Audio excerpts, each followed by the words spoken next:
The biggest risk I ever took in my career really was leaving government. I worked on Capitol Hill for 12 years, and I was so comfortable there and confident. I was chief of staff to a big committee.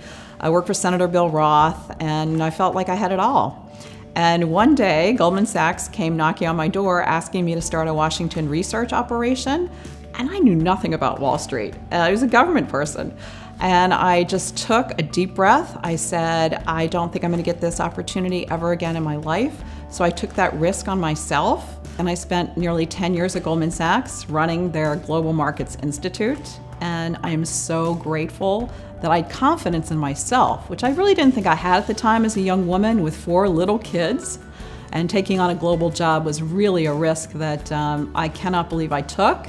And I'm so grateful that I did. When Alan Schnitzer asked me to come to Travelers and establish the Travelers Institute as a thought leadership platform, I knew I could do that, but I wasn't sure about insurance. Insurance kind of scared me because I really didn't know about it.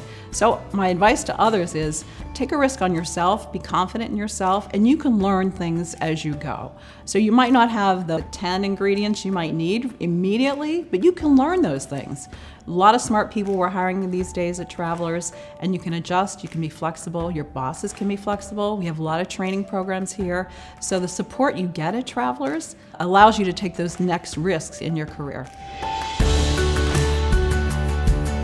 So a lot of times women, in particular, don't have self-confidence in themselves to take that next risk in their career because they always believe they have to have every single ingredient to be successful. You know, the imposter syndrome is real, where you walk in and you say, am I good enough to do this job? Are people going to figure me out, you know?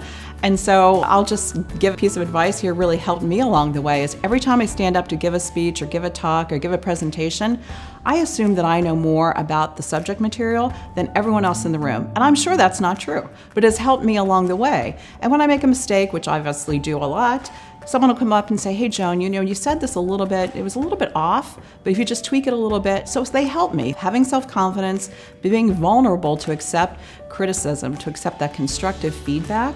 And I think sometimes women have a hard time getting feedback, and sometimes men have a hard time giving feedback to women.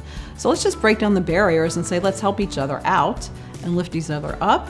Without self-confidence, especially for young women and women of my age, we still struggle with that and know it's real, that you're not alone in that everyone has a problem with self-confidence.